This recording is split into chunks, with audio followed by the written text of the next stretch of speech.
Hey everybody, this is Tyler Bell and welcome to the Westside Fairytales Horror and Lit Club episode for, oh my god, what is it, November already? For November of 2019, of our most recent episode, Best Roses, Manassas, West Virginia, where I will be discussing that episode's recommendations, which are Beloved by Toni Morrison and the film Society, directed by Brian Yuzna.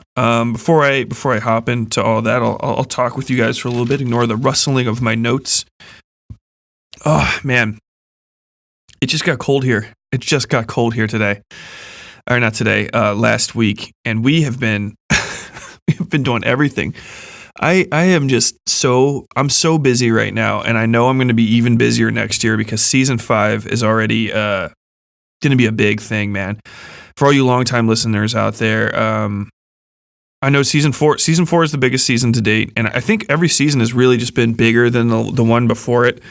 But I think season 5 is going to be the one that breaks the bank, work-wise. It might end, and I'll have to take like a few months to myself just to like reconnoiter after it's done, because I'm pretty sure, even right now, that it's going to be more than 10 months long, and there's probably going to be more than 2 episodes, or at least 2 episodes per month. So look forward to that. In addition to the Horror and Lit Club episodes, which won't stop. So, man, dude. So I've been writing that, and I'm already 80,000 words in. So there's that, and it's going to end up probably at least 100, or not 80,000. 70,000. I'm 70,000 words in, and it's probably going to end up at around 140,000 total words for the entire season, if not possibly a touch more, or maybe even a touch less. I'm kind of leaning to a touch more, considering how much of the story I've established. And man, I'm really excited for that for you guys. I think you'll like it. I'm excited for the rest of this season still. Like, we have some fucking incredible stories coming. Like, I can actually say that I'm excited about my own stories, just because they're impactful. I think I've really hit my stride as a writer in this last couple years, just because I've been doing so fucking much writing that it's like, it's really like it's really become a part of me. I don't even know how to describe it. It is my job now. It's what I tell people I do when I talk to them. And I don't make that much money. I mean, you know, I'm not Stephen King yet, or even one of his less talented children. But man, I'm really in there. I'm really in there, and I'm really in it. I can't thank you guys enough. I do that every episode, but hey, man, I'm just doing it again. I'm doing it again. And for those of you who don't know what a Horror and Lit Club is, because you're new to the podcast, this isn't one of the regular story episodes. I know some of the stories I lead in, especially the minisodes. I give you false lead-ins, and it turns into a story randomly. Don't worry about that with these.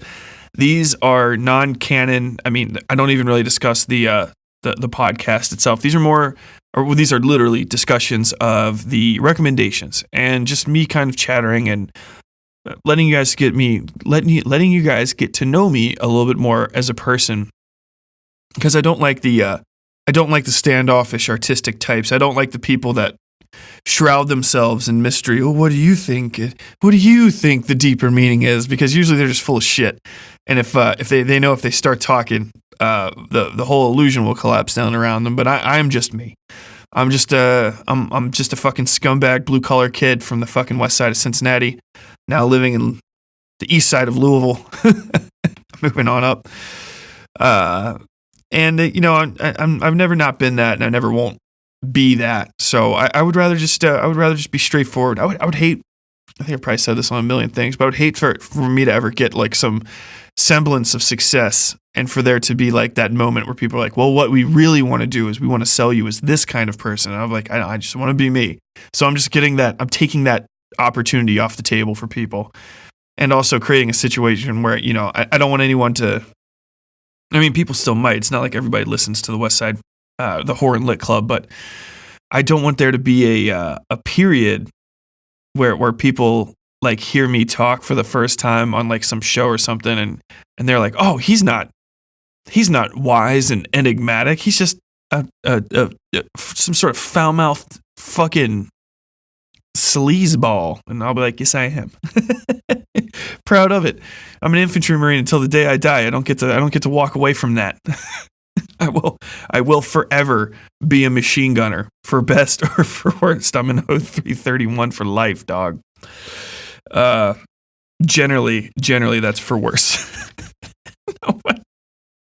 No one wants to be a machine gunner. Everyone gets machine guns foisted on them.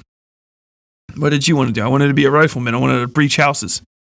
What are you going to do? You're going to carry around 90 pounds of fucking, functionally speaking, obsolete machine gun equipment for the entire time that you're in your training period, and then when you deploy, you're just going to be a rifleman anyway, because we don't do machine gun based enveloped field of fire trench warfare anymore, and no one would, because there's fucking robots that fly around in the sky and drop bombs. So it's a completely esoteric MOS. I'll talk about that for a second. I like going on little diversions, just because I like teaching people about stuff. That's one of the fun things about being a writer is you get to expose people to new concepts and ideas. And I don't think a lot of people know that about writing that are famous writers right now, which is why their fucking books are garbage.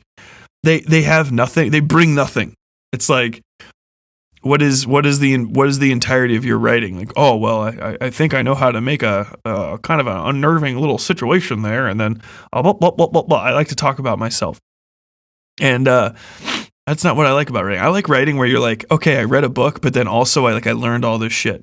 That's why I like Assassin's Creed, the Assassin's Creed games. I don't know. I haven't played almost any of the new ones, but Assassin's Creed 2 is one of my favorite games ever because it helped me pass college ancient history classes because I just fucking learned the whole time I was playing those games. They're like, oh yeah, the pyramid, the big fucking overly tall pyramid that's in Rome. I know all about that. Thank you. I can't remember it now, but I was like, at the time I was playing through Assassin's Creed 2, and I fucking knew exactly what they were talking about, and then like all these other things too.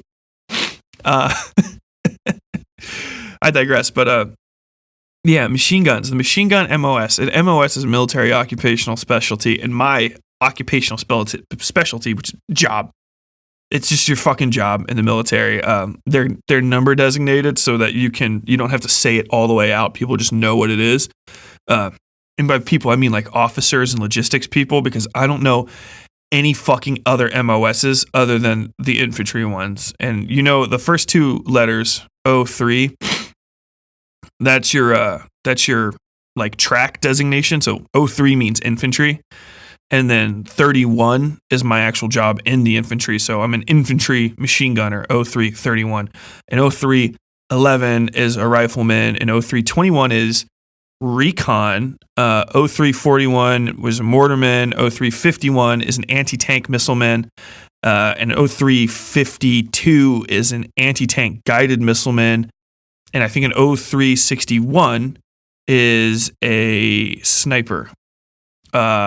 And actually 61 and 21 are super specialty fields, and they have additional designations inside of them, I think.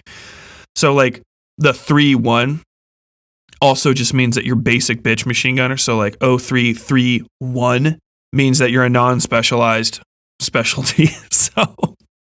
So there's potentially, I guess, or there's supposed to be other ones. So like with the assaultmen, you have 0351 and 0352. But I think they actually got rid of the 0352 specialization anyway. But I think, especially with recon and snipers, I think that they go deeper. So they have like 0322, 0323 for like random shit that they need. I think the snipers have like special designations for certain types of, I don't know. Any fucking Marine Corps sniper that's going to listen to this. I actually know one that might listen to this podcast. He's like, you're a fucking idiot. Stop talking out of pocket. I'm like, okay. But no, I started in the Marine Corps as a machine gunner.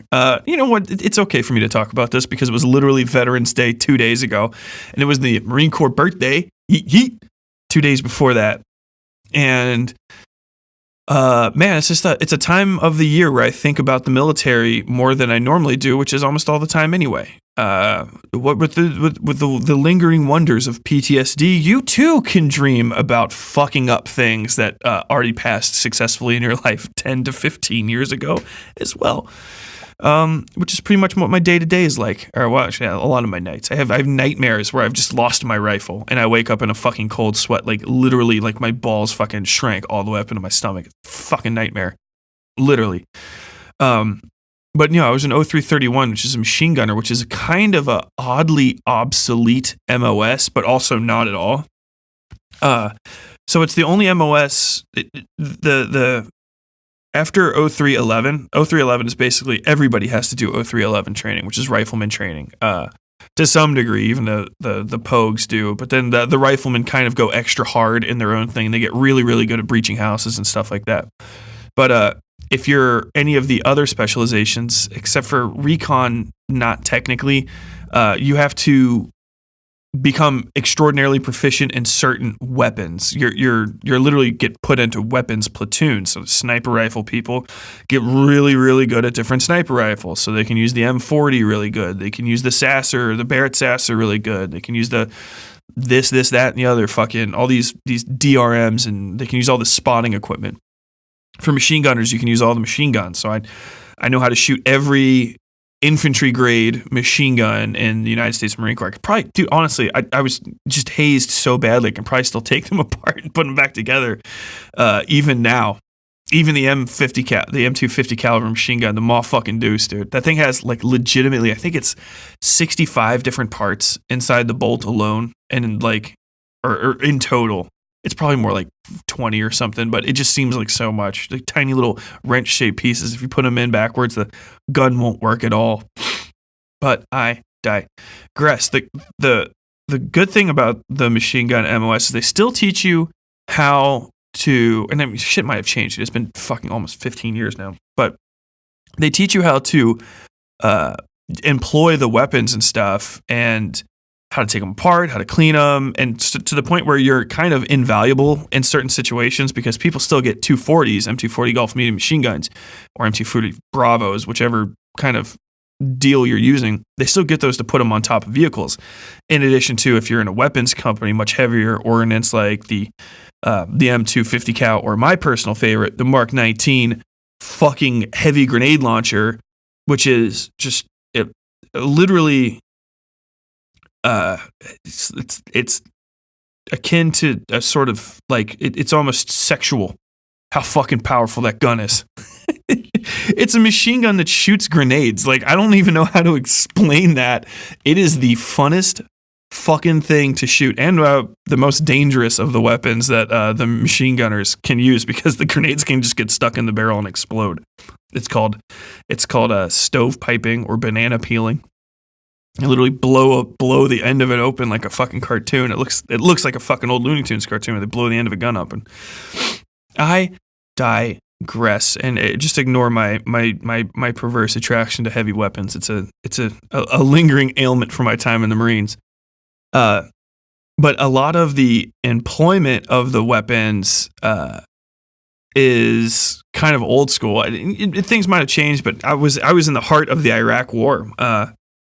I went in 2005. Jesus fucking Christ. So yeah, I thought I was overselling 15 years, and I was, but only by a year. I went in 2005. I graduated. By that time, a year later, I was already on my first deployment. So in that time, I graduated boot camp, and then I graduated the 2-ish, I think, month. I think SOI is 2 months, 2 or 3 month SOI course. And that's School of Infantry, and then went to my unit, 2nd Battalion, 8th Marines, and then I did gangster shit from there with some of the most like legitimately hardcore motherfuckers on the planet Earth.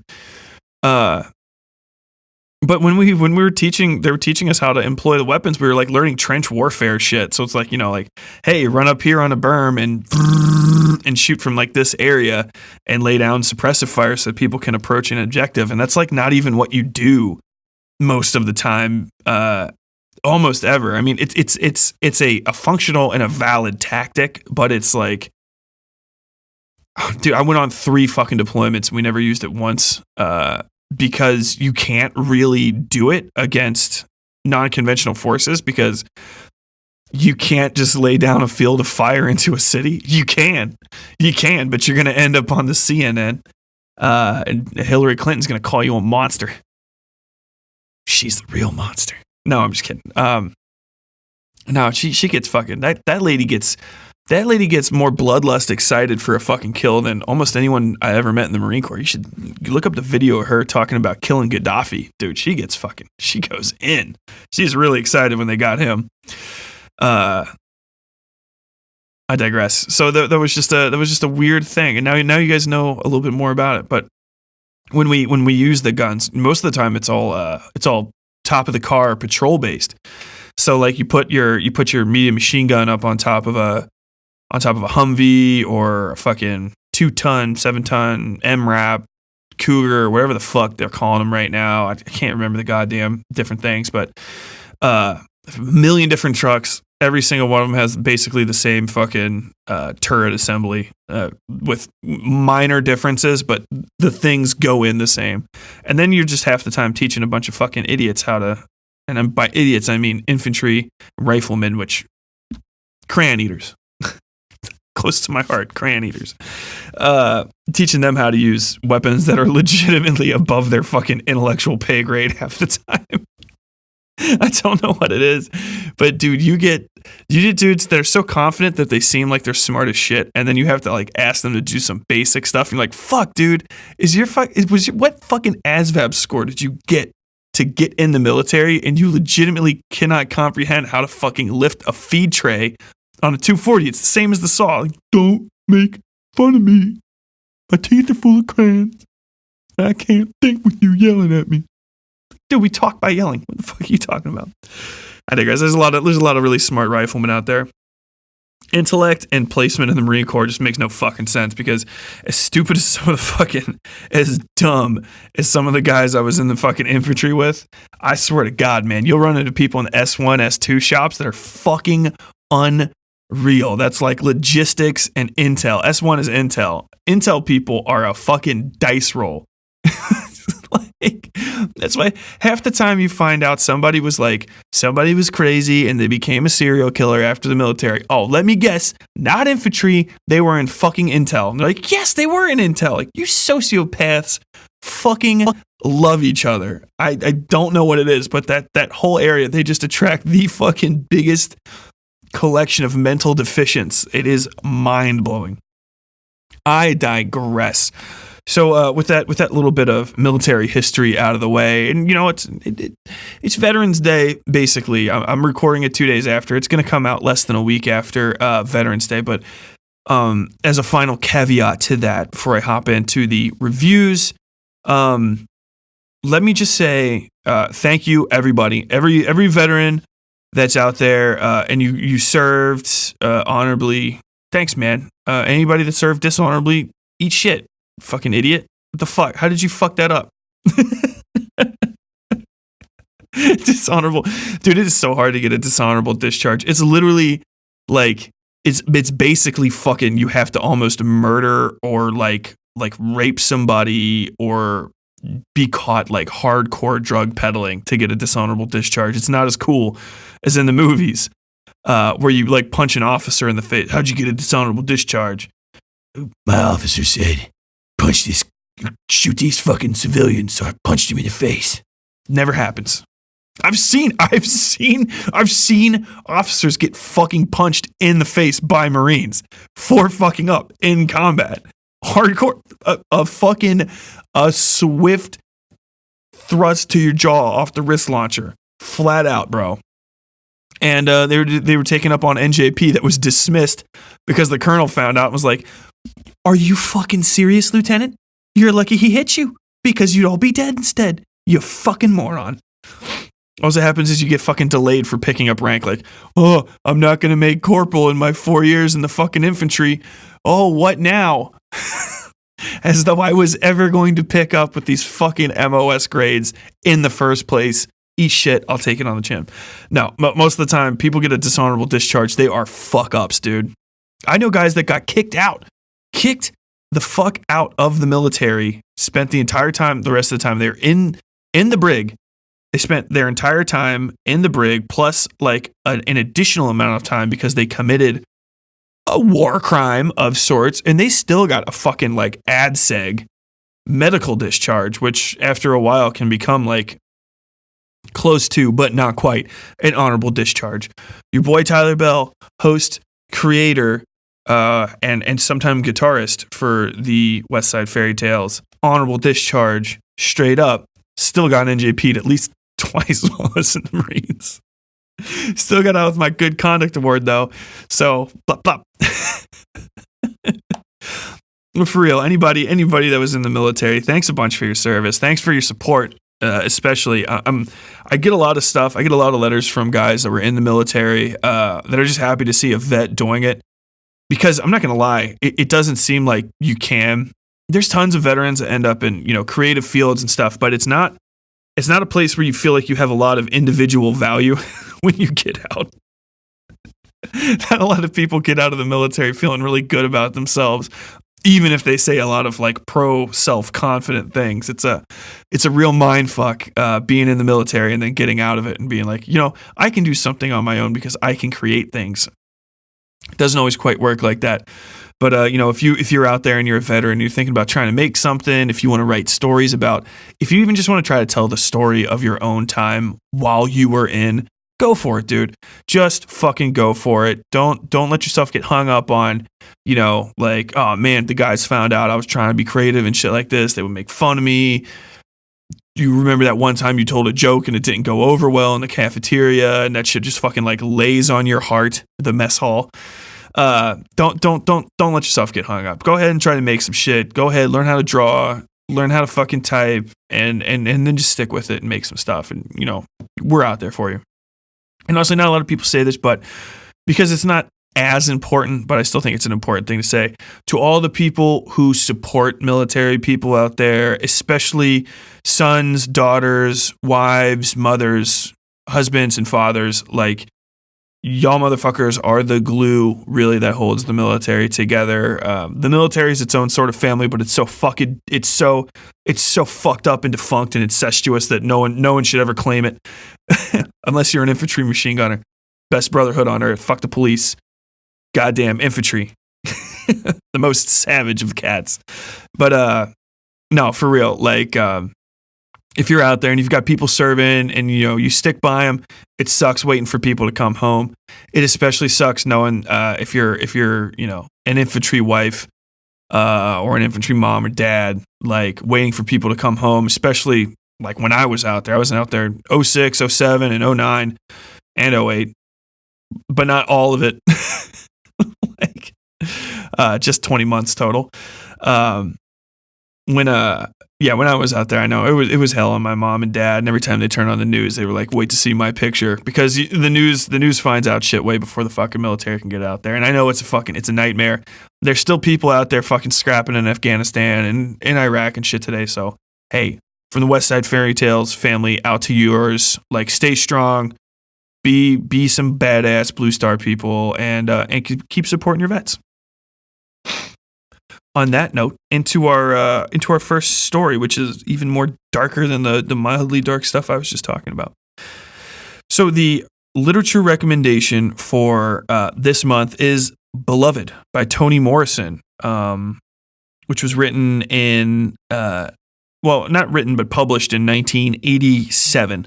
And I'm going to tell you a little bit about Toni Morrison because she's a really incredible person. She unfortunately died in August of this year. She died on August 5th in New York City. She was born in Lorain, Ohio, February 18th, 1931. So when we kind of get into the context of the stories we're going to be telling, these are stories that she was she most certainly grew up hearing from people. Because it's weird to think, you think of America in these little chunks in these time periods and the people that were most notable in those time periods, but you do kind of forget that there's transition times, and everybody from the 1980s doesn't die because the fucking 1990s roll out, and it's very much the same. If you were born in 1931, you very certainly grew up knowing people that were former slaves, even if they were old. And more than likely, if you were a Black American, you were directly 1 or 2 generations at best, separated from out and out full on ankle chain slavery, which is to this day in a list of the atrocities that my country has committed, I would say really close to the top, if not the top spot.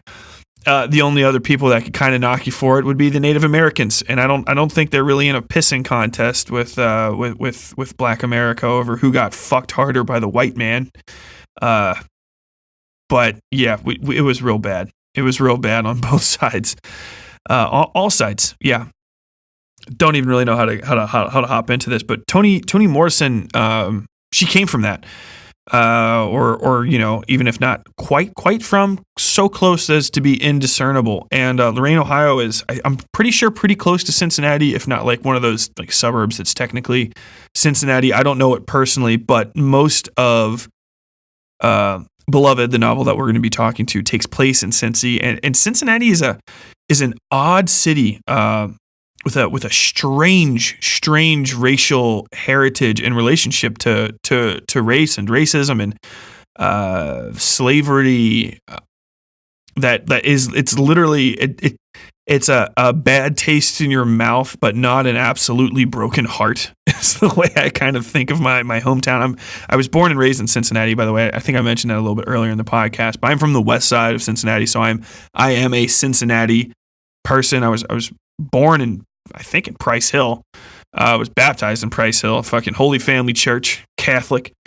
And I grew up in Green Township. I went to St. Jude, then I went to Bridgetown after the Catholics wouldn't have me anymore, and I eventually graduated from high school at Oak Hills. So anyone that's from the city is like, oh shit, okay, the pedigree is in place. Yeah, so working class Cincinnati background, that's me. Hilariously upper class to some people I knew, hilariously lower class to other people. So a true middle class, fucking blue collar person and family that I was. But Toni Morrison is from basically from my town, and she has a completely different perspective on the city than I would have ever had.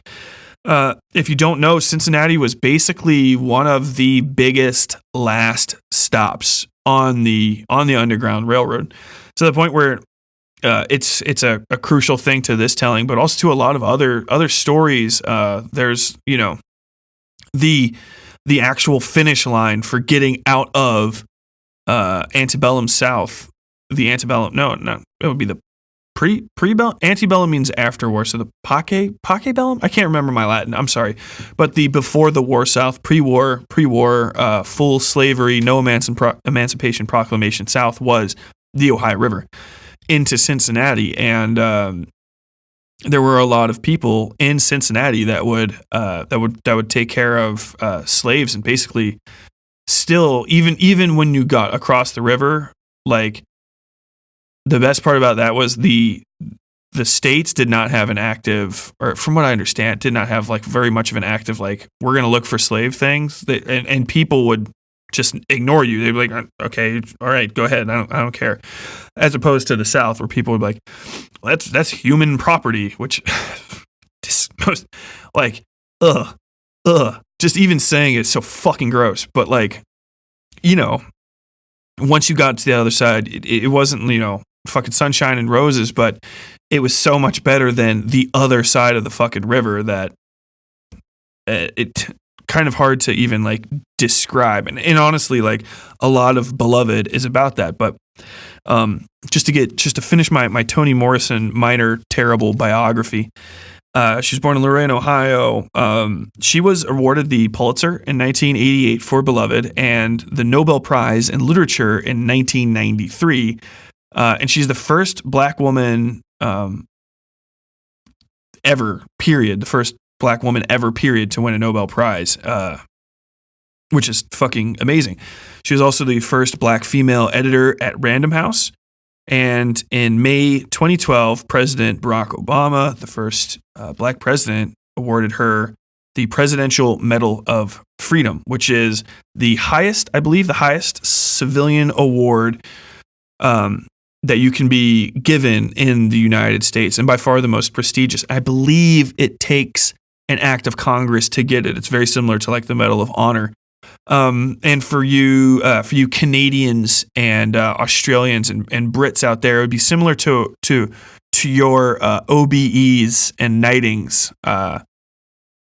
There's no title that goes along with it. Americans find titles hilariously disgusting. I actually do it to the point where even if you're a fucking like a tenured, like a full-time 30-year lawyer, if you call yourself whatever Esquire, like people like gross. And even our newspapers don't call people doctor unless they're actually a medical doctor.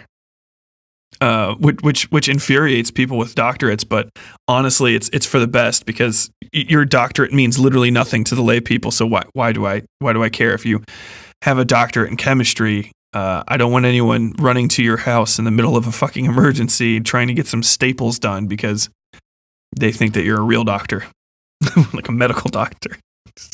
Anyone that's in academia right now, it's just like, I'm sorry. But I mean, that's not the entirety of Toni Morrison's like history.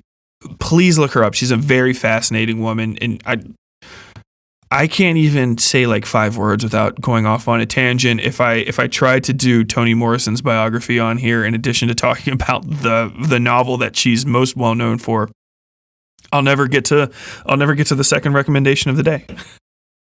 So, Beloved was published in 1987, and it's based on the story of a real woman named Margaret Garner, who has probably one of the most tragic, but like unfortunately common sort of stories. But she did stand out. She ran across the Cincinnati side of the Ohio River during winter when the river was frozen over, which is a pretty common thing for people to do back then.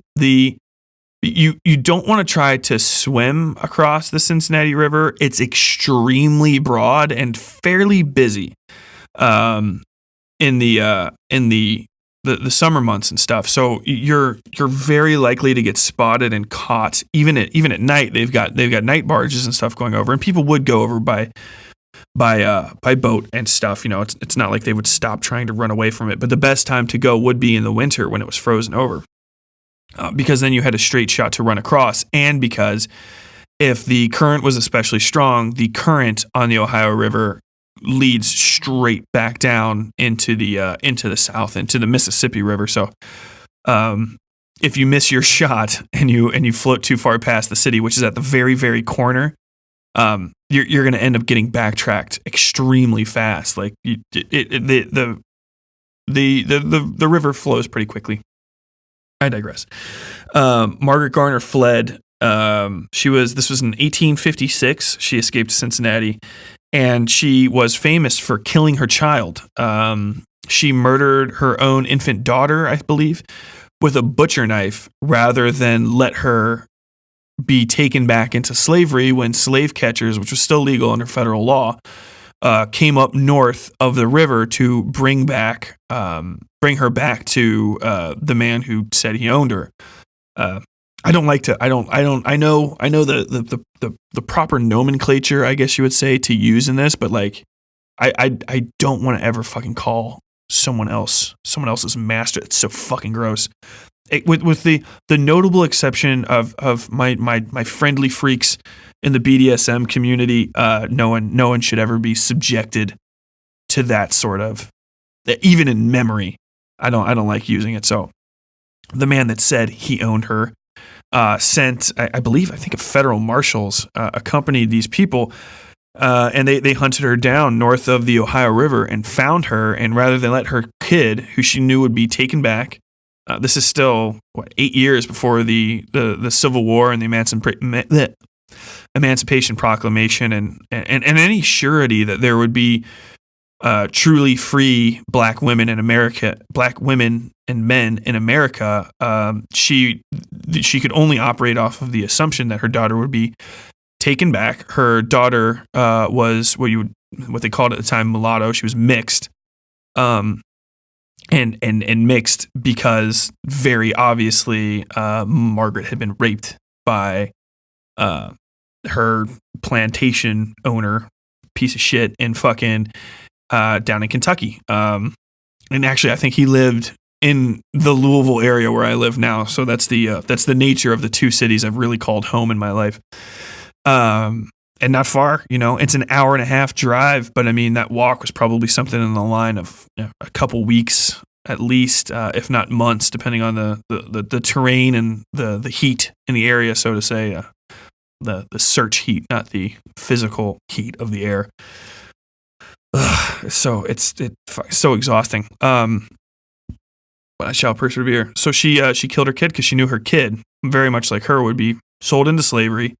And as happened to women in that situation, she would probably be forcibly raped by other men, other black men who weren't necessarily willing to do this. They would be forced to, like farm animals, they would be forced to stud new children. They would be forced to have kids to be sold into slavery.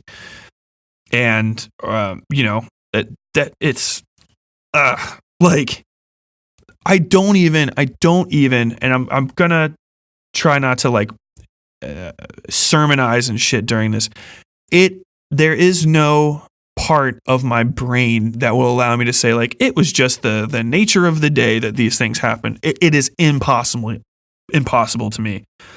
Having met people from different cultures, having had to be cruel essentially in my capacity as an infantryman to people who did not speak my language and who could not communicate with me, that anyone would still be able to convince themselves that what they were doing was not inherently fucking evil. You know what I'm saying? Like it's fucking madness. Like there is no way. They're just slaves. Blah blah blah blah. Like, dude, you knew what you were doing. You knew what you were fucking doing. Honestly, being a guy from Ohio, I think my one feel about the South during the Civil War was that Sherman didn't go hard enough. I hear people that have complained about like William Tecumseh Sherman marching down south and burning everything he fucking saw. Maybe I don't know enough about it, but if I could have burnt plantations and cities built on slavery to the fucking ground, I wouldn't have stopped at Atlanta. I would have just kept going until I ran out of cities. And that's how I feel about that. Back to the story. Sorry if you're from the South, but that's I'm not sorry. I stand behind that 100%. I lived in Virginia. You think you know about racism, hearing it and stuff, and like institutional racism and shit, until I lived in fucking Virginia and I saw memorials to the Confederate dead bigger than fucking churches, and like black people having to fucking like just live near that shit. Like, fuck, bro. Like, you remember when we almost kept you down? That's the rock we give to our dead. We're not even going to build you a fucking school, but we will spend $100,000 on marble to build a gigantic fucking obelisk to dead Confederate soldiers. Like, literally suck my fucking dick, dude. Eat shit. I digress for the 5th time. No one needs me to be mad about this. Everyone else can be mad about it. So Margaret Garner was found. She was arrested and she was sent back to Kentucky. And the Ohio authorities actually did a lot. There was the prosecutor actually in Cincinnati wanted to charge her with murder, knowing full well the extent of the crime, and honestly, I think even on the record saying like they understood why she did it, why she would kill a child instead of letting a child live in the fucking horrors of the slavery South, and literally why he wanted to charge her for murder was because he wanted to charge her for murder as a person, as opposed to how she would be charged under traditional federal law, which is as a piece of property. So there's that. And if he was able to charge her and convict her for murder, she would go to jail in Cincinnati and not have to go back to slavery in the South, which is, I can't even imagine how that is the better of the two situations, but it very clearly is, given what she would be subjected to. I think she might have still been inside her childbearing years and abilities, so she would have gone right back. They would have put her right back to what they were doing to her beforehand. And if he would have successfully prosecuted and charged her with murder, it could have set up an argument in the Supreme Court ahead of Emancipation Proclamation to establish the legal identity of Black Americans as people instead of chattel, which is like, ugh.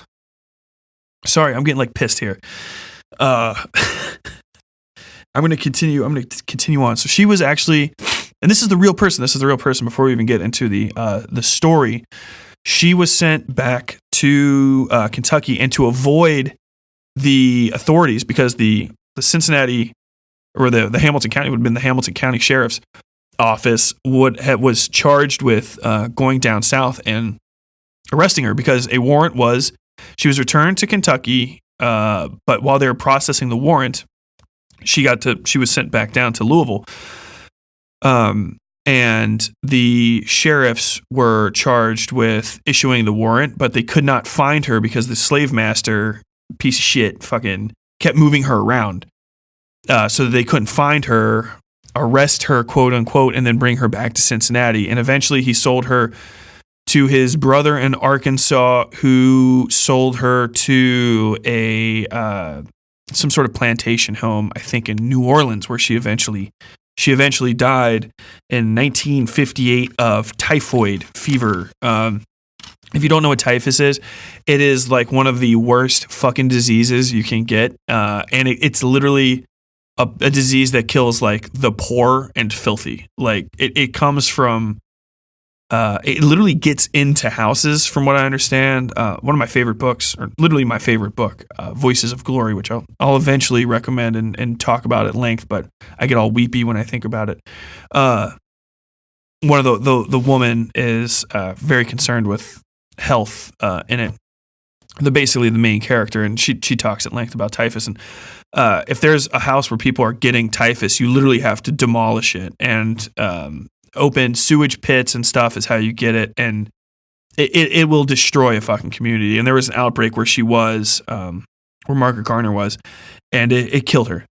Her husband, everything that's known about Margaret after she was taken out of Cincinnati is actually known by her, or was told to a Cincinnati paper that no longer exists. I can't remember the name of it off the top of my head, but her husband, slave husband, Robert Garner, was they tracked him down and asked about it, and apparently her last words to him were that he should never marry again in slavery, but to live in hope of freedom. So that, I mean, I don't really know what else to say on top of that. But that's the real story of the woman behind the main character, Sethe. I'm not going to be able to say it right. I think it's actually pronounced, it's spelled Sethe, and I think it's pronounced Sethe, like Sethe, like that. But I can't, if I don't focus on it, I can't do it right. So I'm probably going to call her Seth. And honestly, when I read the book, I call it Seta. So it's just, I'm not trying to diss the character. I literally won't remember to say it the right way because my brain isn't very good with that sort of thing. So, Beloved concerns and a stand-in for the Margaret Garner real person. Her name's Sethe, and she is a slave on a plantation called Sweet Home in Kentucky. I think it might have been in Lexington, but I can't remember correctly. But it was a Kentucky plantation. And you can drive through the same areas today. They are not gone. You can sometimes see the same old plantation houses. They have farms where they have horses now and stuff, but it's good old sun shines bright on my old Kentucky home. You know, that fucking song sounds just so racist, even if it's not. I don't know why. But she's from a plantation in Kentucky, and it is a plantation notable because as you find out over the course of time, the original owner, who's still a slave owner, is a good slave owner, in that he treats slaves like men. He treats the male slaves like men. He doesn't call them boy. He asks them their opinions on things. He allows them the run of the farm in general. But they can't ever leave. They can't ever walk out off of the property, because if they do, people talk, and it's the South, so they'll just hang them. They'll fucking lynch people because the slave talked too funny and shit. Because honestly, at this point, even all these fucking slave masters and owners and shit knew what they were doing was instinctually wrong, and that if they didn't continually create a continuous campaign of fear against people, that they would be mutilated, emasculated. Emasculation was a thing, if you don't understand what I mean by that. Literally gelding men, cutting off their testicles or their testicles and their penis wholesale, depending on how badly you wanted to punish them, which is nightmarish. You know what I'm saying? That would happen just because you were talking out of turn, and worse, use your imagination. It's one of those things where these medieval torture things came back, that it's unthinkable to do it to any misbehaving animal. I would not. I don't like. You kind of have to do it. You have to put dogs in choker collars, like larger dogs, just because their neck is literally so thick they can't feel it. And even that makes me feel bad, and I would rather just have my dog really well behaved to my commands. And that makes me feel bad, much less like any of the shit they just did to people. It makes no fucking sense. There is no part of my mind where it's like, yeah, this is. I understand how you got here. It's the evil is so fundamental, and it's you have to get inside the minds of these people and literally just start doing mental gymnastics over mental gymnastics to get behind where they went to. But on Sweet Home, the guy the guy that runs it, he says I treat my boys like men, something stupid like that. But eventually Sweet Home is taken over by that man's brother-in-law after his untimely death. He has a stroke, I believe, and it kills him. His wife, who is also a very nice and understanding woman, despite being a fucking slave owner, kind of just gets sick and collapses on herself spiritually, while her brother takes over the farm and just flips the dial to a full 10 out of 10 misery fest for all the black people that are living there against their will. And this is all told out of order. There's about 4 or 5 different stories going on the entire time, and they're all sort of told out of order and woven amongst each other. The book itself is very short.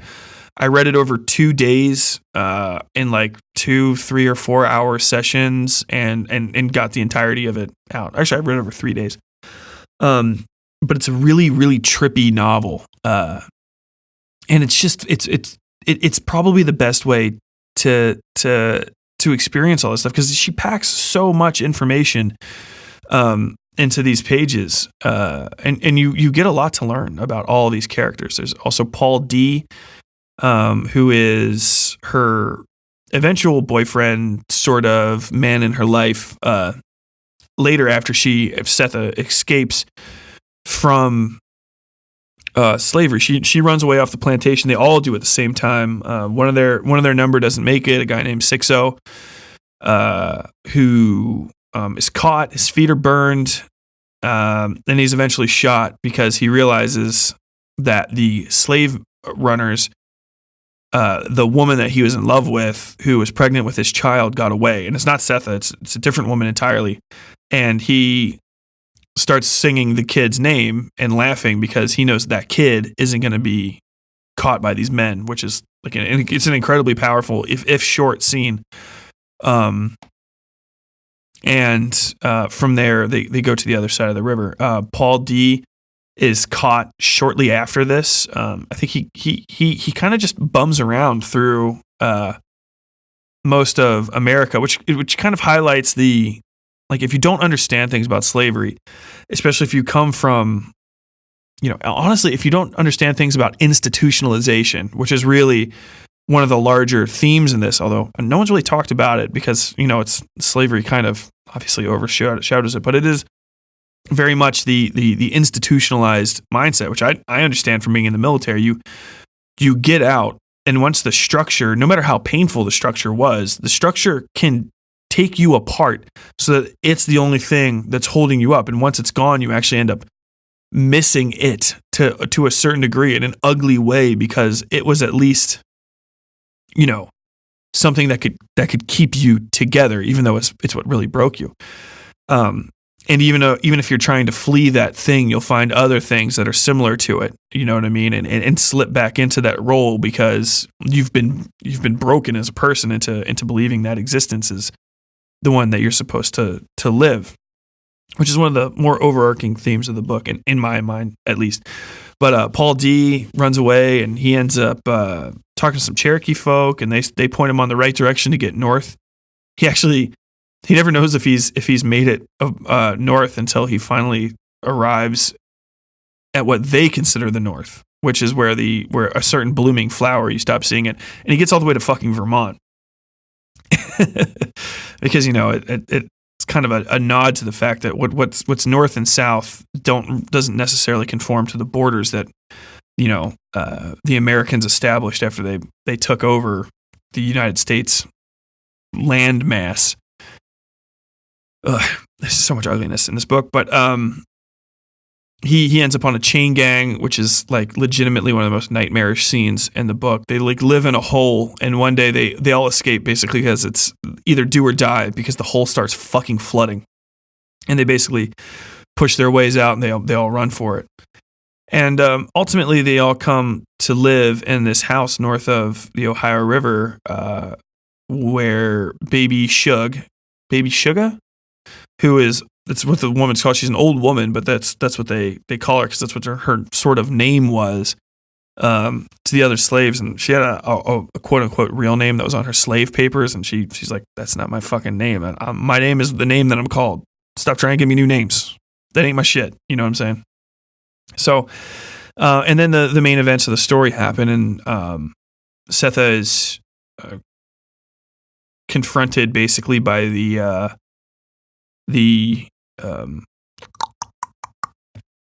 slave catchers and the federal marshal, and she kills her kid. She slits one of them throat and tries to bash the other one's brains in against the wall, but only manages to kill the one. And so in that act of murder, their house, which is I think called I-91, I think is the name of the house, I think it's just its address, becomes to be haunted by the spirit of that little dead girl. And it bothers her other daughter, who's trying to grow up, and from there you get into the real crux of the story, which I'm not going to go into 100%, but I did want to lay out all of that sort of preamble to the main story, just to talk about a little bit of the thematic things that I really like about it. And one of the most important ones, I think, and especially looking at what Toni Morrison herself said about it, is that because there's two more books in this. It's very much like Dante's Inferno, where there's one book that everyone knows, and it's by far the ugliest of them.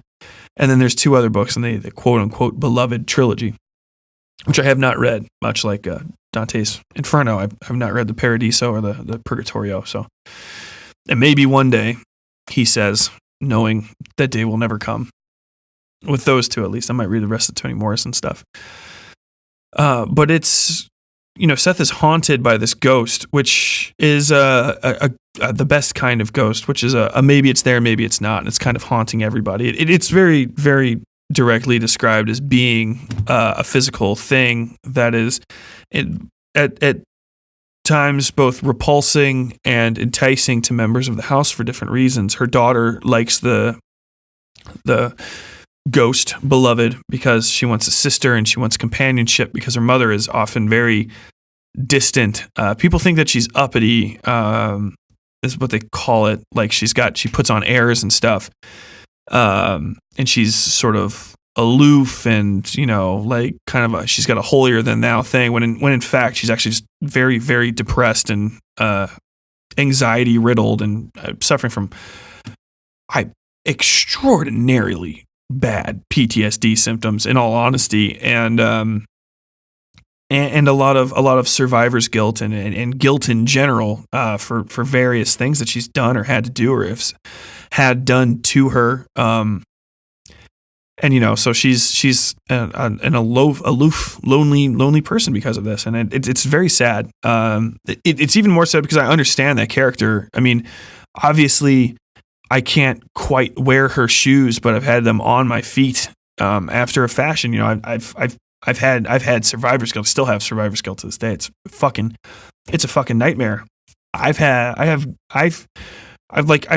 the fortunate, the fortune for myself to have been able to talk to people that understand these things and understand the power of forgiving, not even necessarily other people, but especially yourself for things, and especially for things that you don't have any control over. Sorry, I thought I heard a very odd noise. Maybe I did, maybe I didn't. But I think it was my phone was vibrating against my. Yeah, okay, yeah. Jesus Christ, that scared the fuck out of me. Ruining the seriousness of the conversation. But yeah. So that's why she's kind of isolated from other people, and she's got terrible, terrible scars on her back and inside of her as well. That the scars on her back are a tree, they say, and it's got its roots are deep inside of her, like beneath the flesh. And she feels ugly for the things that have been done to her and for the things that she's done to survive. In the immediate aftermath of the first phase of their escape attempt, which fails, she's caught by two of the men who work for a school teacher, who's the guy that takes over the Sweet Home Plantation after the death of his brother-in-law. And they hold her down, rape her, and steal her breast milk. She's a pregnant woman. They literally steal her breast milk from her, which I can't even. Like, what do you say? What the fuck do you say to that? And it's an extraordinarily powerful image. It's horrifying and it's disgusting, but you don't get to. I say very much. I say this, especially anybody that's listened to Monstro, which I wrote. I don't believe it's okay for me to blink or look away or grimace in that instance, because you know what, we have to share and carry that burden because it did happen. You know what I'm saying?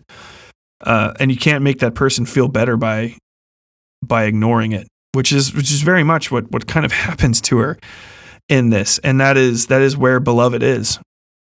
And she has interactions with other characters and stuff, and I'll leave that to you if you haven't read the book, or if you have, because I could fucking go on about this all day. And speaking of going on about this all day, this is one of the very first Oprah's book club books, and by far I think the biggest of the Oprah's book club successes, to the point where I think Oprah herself, she had Toni Morrison on her show. If you guys don't know who Oprah is, man, I just realized that recently that people might not know who Oprah Winfrey is anymore, other than like a kind of a name. But like, she was one of the most powerful people on earth in the entertainment industry for a while. She was a fucking kingmaker, using just the most strict sense of the term, or the least strict sense of the term. I don't know. I digress. But she was on record as saying there wouldn't really have been an Oprah's book club if she hadn't been able to recommend. If it wasn't, I think she literally said, if it wasn't for Toni Morrison's wonderful love of words and desire to share them with the world.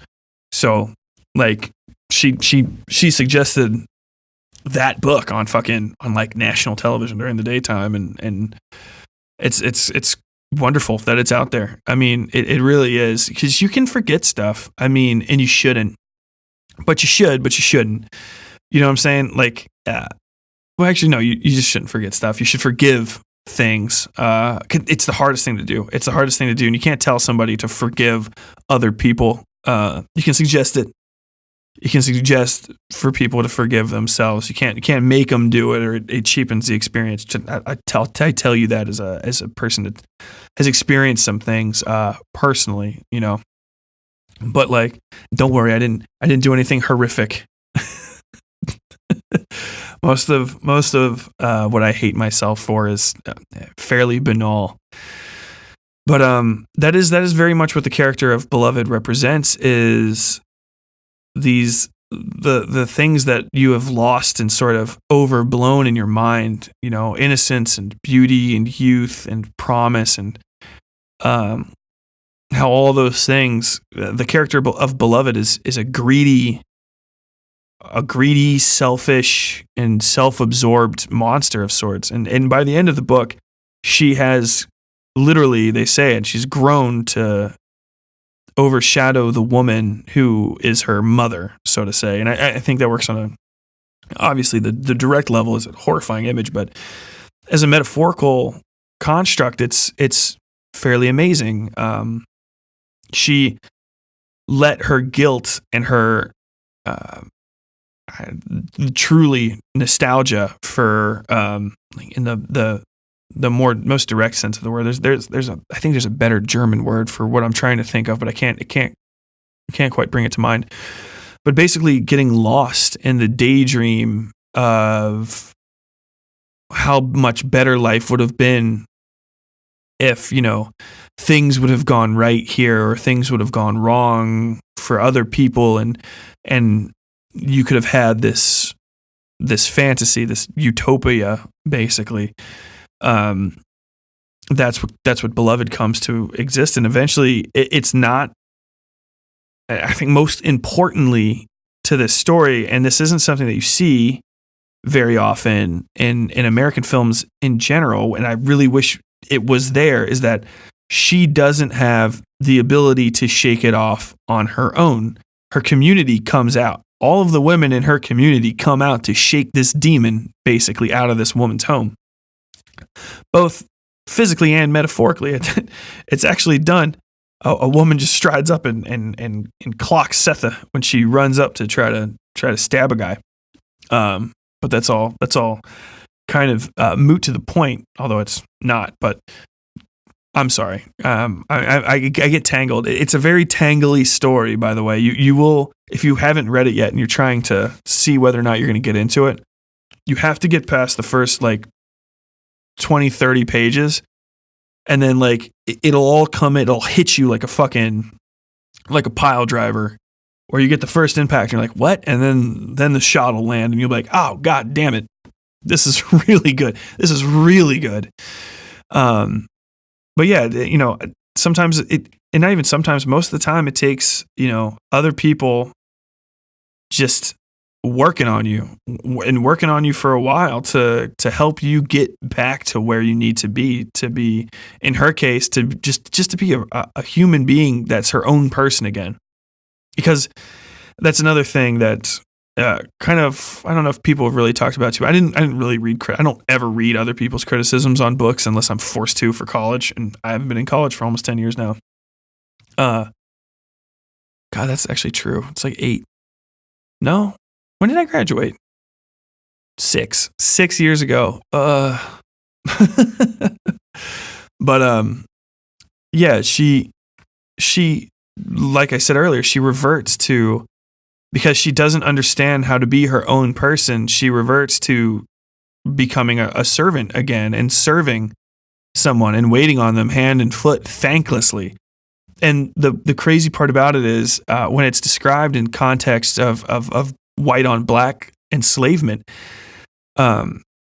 it's treated as matter of course in the description, but when it's a woman, debasing herself to serve the whims of this spoiled child who's a ghost. Only then is it like, hey, this is fucking wrong. You're mistreating yourself. You're not being like real to yourself. You gotta fucking put that child in line, kind of thing. And I think that's the seed that's supposed to spread out from there. You're supposed to understand in that final lesson that all of that lesson should backdate itself to the entirety of the thing, where there should never have been a point where she was just, kowtowing to these people on this fucking plantation just because they fucking say that they owned her and all of this stuff. And that wasn't right. And that's not how you need to live. And that's not how you should think of yourself ever. You shouldn't ever think of yourself as a fucking servant, because no one is. You know what I'm saying? No one's meant to live like that. And that's beloved. 10 out of 10, highly recommended. And I think my final note for this is that the book was banned by 5 schools, I think, in America, is what I've read. Most notably in Virginia, where I lived for a small amount of time. I think I was in Fairfax County, though, so that would have been up north, like Washington, D.C., Virginia, and at Eastern fucking High School here in Louisville, Kentucky. And, that would have been during my lifetime in the last 30 years. And it was ostensibly because of the depictions of, and I haven't even gotten to everything that happens. There's bestiality in this. There's rape, racism, obviously, the descriptions of antebellum treatment of Black Americans, and before the slave trade, and incest, and all sorts of horrific shit, dude, piled upon piles. And yeah, and Louisville was like, oh, this is just too much. Only when you must remember it is the weight too high. But when you carried it, was the weight so low. But that is beloved. I highly recommend it, to the point where I would say that is a must read for anybody that's an American. You should have to read that book at some point, just because people lose their context, and it's unacceptable. I'm gonna digress one more time before doing a commercial. If you haven't been watching the Watchmen series that's on HBO, I really like it. I think it's pretty good right now. I was watching it, and at the beginning, there is this scene that takes place in Tulsa, Oklahoma, back in the 1930s or 40s. And there's men driving in, Ku Klux Klan members, just driving into a street in broad daylight and like shooting black people down and beating people and dragging them behind cars in like semi-modern America, cars and telephones America, and breaking up storefronts. And a guy is even flying a fucking airplane over the street and dropping bombs down. And I said, well, that's a little overblown, isn't it? Wrong. That actually fucking happened. The Tulsa, Oklahoma riots of I think 1946 or something actually fucking happened. And there was thousands of Klan members turned out to it, and they were literally dropping fucking explosives on people from personally owned small propeller aircraft. And I've never even heard of that. That blows my fucking mind. A fucking terrorist organization literally declared war on a city inside of America and successfully attacked it and then left. Fucking mind-blowing. So yeah, don't forget. Don't lose your context. That's the purpose of Veterans Day, and I believe that's the purpose of books like this. Toni Morrison herself suggested that there is no war memorial for the 60 million. The 60 million dead is the proposed number of black men and women, some African-born, some American-born, who died during the entirety of the slave trade. Many of whom, an almost untold number, on the ships that took slaves from Africa to America. And like a lot of numbers suggest that roughly half of the stock, so to say, in the holds of the ships half of those people would die in transit. Moving on. I'm sorry. As you guys know, some of you guys know, I'm part of the Himalaya network now. And we do advertisements for each other, for other podcasts that are on. And I'm going to tell you guys about some podcasts. Please chipper up, try to cheer yourself up, get a little pep in your heart. Don't worry, we're going to talk about a funny movie after this. And I'm going to talk to you guys about another cool show. If you're a fan of the Westside Fairytales, then I think Crime Lines and Box of Oddities will be right up your alley. Crime Lines walks you through true crime events, pairing captivating tales with clear storytelling. Host Charlie Worrell, pronounced Warrell. Oh shit, I wasn't supposed to read that, but I did anyway. Host Charlie Worrell, I pronounced it wrong. Host Charlie Worrell gives the most in-depth analysis by bringing in appropriate historic and cultural context to look beyond simply what happened, to consider why.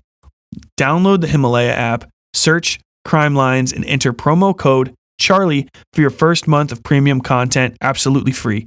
Again, search for Crime Lines and enter promo code Charlie, that's CHARLIE, for 30 days of free premium content. Another great show worth your time is The Box of Oddities, hosted by the dynamic duo Kat and Jethra Gilligan Toth.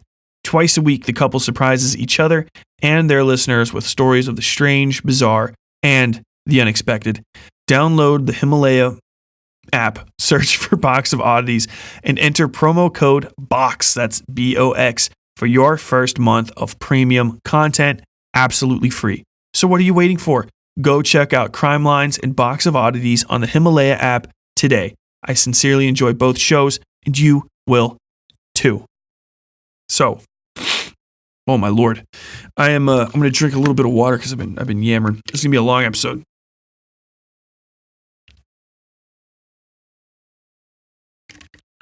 So I won't take too long on Society, but it's just a great film. So Society is a 1989 film released in 1992 by director Brian Yuzna, who's the guy behind Reanimator. I think he's actually the Reanimator himself too. It stars Billy Warlock, who is a guy from Baywatch, Devin DeVasquez, Evan Richardson, and Ben Meyerson. And this is a fucking crazy movie. You should absolutely watch it. It's on Shudder. Shudder's not a sponsor, but you should fucking get Shudder anyway. I really want Shudder as a sponsor just so I can get it for free because it's fucking awesome. It's a horror movie streaming service, but Society is on there. The movie starts off strong. I didn't mean to blow the mic out there. The movie starts off strong, like very strong. It is so fucking great. And it's kind of campy, and especially campy at the end when it kind of arguably shouldn't be, because I could do a remake of this movie and I would make it so much fucking worse. It literally could have been almost to like a fucking, well, maybe not quite Jacob's Ladder, but definitely like a top 10 horror movie if it would have been played a little less tongue in cheek, but it wasn't. But that doesn't matter. It is ostensibly a body horror flick, and it's the body horror stuff is fucking great. Like just misangled legs and arms, accidental extra limbs or fingers and eyes in odd places throughout the beginning of the film. It concerns a young man named Bill who was taken in by a family of aristocratic Californians, I believe they are, and his sister, who's slightly younger than him, is about to have her, they call it her coming out, which is a real thing. It's a holdover from old Europe when young women between the ages of, I think it used to be between the ages of about 10 and 12, but now it's between the ages of like 14 and 16, which is slightly better, kind of announce themselves to society, in that very particular British sense, as in not poor people, but all the rich people that make decisions. For real. And rich titled people. You know what I'm saying? This is much more American. So, while they have it's much more Monopoly Man than Lords and Ladies. But the original coming outs were literally to basically strut your girl around and let everyone. You're literally just trying to sell your daughter. It's a daughter auction. That's what coming out is. It's very painted. It's painted very nicely, but it's like, hey, look, she's pretty and she speak good. Now show them you can dance, honey. Show them how you dance. And right around then is when things get weird. So she had a boyfriend right before the coming out ceremony, and he thinks that she's been acting very weird, and he's been acting very weird by stalking her. And he bugs the coming out ceremony, and you hear, first we eat, then copulation, and so like they have an orgy, like a gross rich people orgy, and from there the mystery sort of begins. That guy goes missing shortly after, and Bill starts noticing odd things about not only his family, but some of the other wealthy families in their social circle, one of which has a girl he's mildly attracted to and who's mildly attracted to him. Her hips start going in the wrong direction while she's laying in bed one time. And he's like, hey, wait, what? And he looks at her again and everything's fine. You come to find out that the rich are quite literally eating the poor, and not only are they doing that, but they are an alien race. Not quite alien necessarily. I believe at one point the dude's father, or actually the head of the societal circle, a judge like Harkness or whatever his name is, says that they've been there longer than people. That the people are the aliens or something of that nature, but. You find out that they eat through a ceremonial orgy called the shunt. The only thing better than the smell of the hunt is the taste of the shunt. And from there, man, we go full body horror, and that's the ass end of the movie. And it is just a fucking blast, start to finish. I had so much fun. Even the ending of it, it's a little too corny for its own good. If they would have pulled back the wackiness like a fucking touch, it would have still been hilarious. But the effects are done by a guy named Screaming Mad George, who is, I believe, a Japanese dude, who did a lot of other stuff too. But his effects, his creature effects and stuff are just fucking top notch. And the end of the movie ends with a lot of people just connected with like there's like a 7 or 8 different colored wads of taffy all kind of pushed together. There's some fisting, some death by fisting. There's actually 2 deaths by fisting now that I recall. And the show is just amazing. I don't even know really what to add on top of that, but it is fucking incredible. Not really much of an inspirational movie other than I want to remake it myself and make it way darker. If you want to watch anything from the movie, literally just watch the intro. The intro for Society is fucking foul and wonderful. It's great. It's a very, very Jacob's Laddery type scene. It's static. I think it's a single long shot that doesn't move very much. It's just you don't know really what you're looking at most of the time, and I really can't recommend it enough. Just check it out and then come back and tell me what you think about it, really, because that's what I'm most interested in. Oh, wow. Man, I've been talking for an hour and 20 minutes. I really wish I could go more on about Society, but there really isn't too much to say about it. Unfortunately, unlike the seminal novel about slavery and overcoming the sort of mental difficulties of readjusting to society after an extraordinary trauma that is Toni Morrison's beloved, Society is just not quite as interesting to talk about. And sorry if I got a little emotional during certain parts of that. I think it would be more odd if people can just kind of blithely talk about those sort of things without, I don't know, feeling enough that it kind of knocks you off of your step. But I just want people to know I'm not trying to impress anyone. I'm not like a woke type person. I don't want to tell you what to think. That's just what I think. And I feel very strongly in those regards. But all that aside, if you enjoyed this episode of the Horror and Lit Club, come talk about it with everyone else in the Horror and Lit Club on Facebook. Just go to facebook.com/Westside Fairytales Horror and Lit Club. You can just search it and you can get there.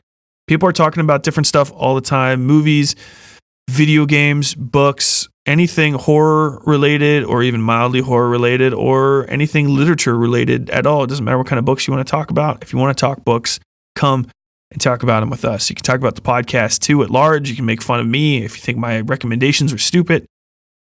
If you think I didn't make a point, if you want to make your own point about what I was talking about, just hop on in and talk to us. If you want to follow me on Twitter or Instagram, I'm at WS Fairytales on Twitter, on Instagram, Westside Fairytales on Facebook too. You can always shoot me a line whenever you want at westsidefairytales@gmail.com. If you love the podcast, if you want to support us, please go to westsidefairytales.com/merch. Buy a shirt, buy a sticker, buy a poster, buy a mug. We got all kinds of branded stuff there. And if you just want to give me money straight up and join our Patreon, for just $1, you get early access to episodes like this and regular episodes on the main feed. For $5, you get a whole lot more. $5, you get a ton of shit. You get the PDF of the monthly story for that now. You get early access to everything. Like on the lower tiers, you also get access to the behind the story video or audio. I say video every time. There is no video anymore. There's videos twice, and then I was just like, I don't want to do a video anymore. Because it's easier to put it out on the RSS feed, and you don't get videos on the RSS that you can get on Patreon. If you go on Patreon, you get your own personalized RSS feed from the Patreon site that will give you access to all this stuff on your regular podcatcher. So you can just not even have to worry about it. You just plug it in, you'll start hearing all this stuff a little bit earlier. If you get up to $10, you get to hear raw versions of the show up to 2 weeks early. And at $20 and more, you get like super big merch packs. You get a signed poster from me, $50. I'll print up any story that you like that I've written. I'll sign it and I'll send it out to you. That's pretty much it. So until next time, as always, stay safe out there. Westside Fairytales is written, read, scored, and produced by Tyler Bell. Artwork by Yui Breedlove. The Westside Fairytales Horror and Lit Club logo, trademark 2019, as is all content herein. Copyright Tyler Bell.